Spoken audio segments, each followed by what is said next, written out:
I was in my laboratory, probably talking to students. Here's a call, comes out of the blue.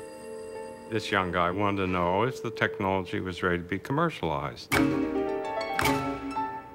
Then he said the magic word. He says, I have access to some money that would allow us to get started. And I said, okay.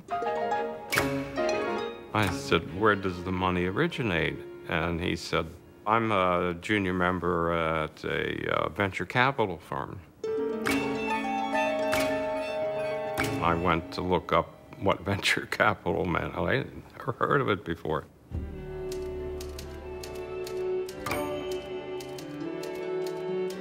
The risks were just enormous. They came to me with no business plan. Willing to risk everything. You have to be a street fighter.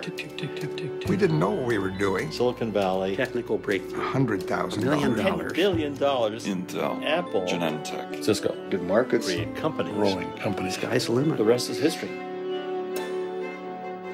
I don't know how to write a business plan. I can only tell you how we read them. And we start at the back. And if the numbers are big, we look at the front to see what kind of business it is. You have to look at the way conventional wisdom works and abandon it. No one has ever accused me of underestimating myself. Jobs and Wozniak came up to see me. Steve Jobs is a national treasure.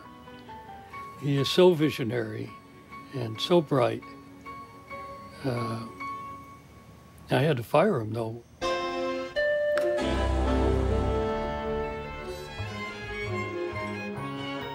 These men didn't always wield such influence and power. In the beginning, they barely knew what they were doing. 50 years ago, they were just young guys from modest means who thought they could help build innovative companies. This is the story of a handful of men who stirred up a revolution in finance and technology because they saw opportunity where others only saw risk.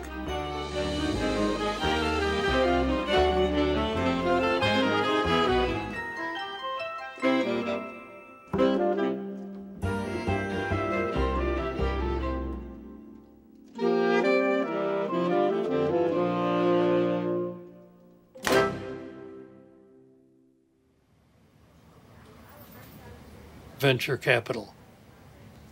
I don't think I thought of it first. But I don't know anyone who used the term before I did.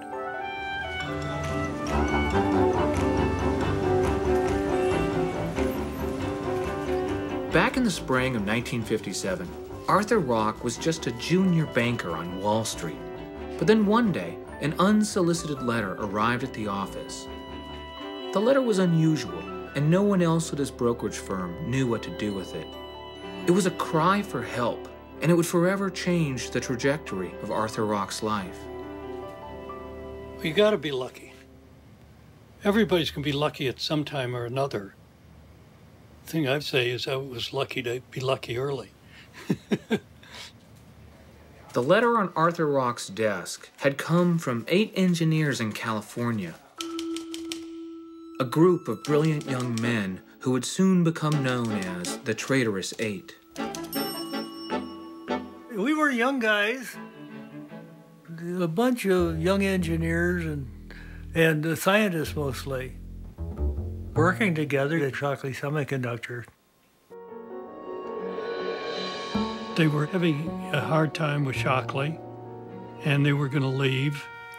Things had deteriorated at Shockley Lab. He was a very difficult person to work with, and a group of us started considering the possibility, at least, of leaving. So anyhow, we did write.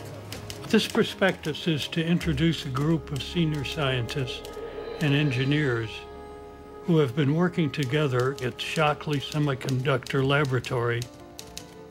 Shockley had just won a Nobel Prize. It was probably a little presumptuous of us to think we could push him aside.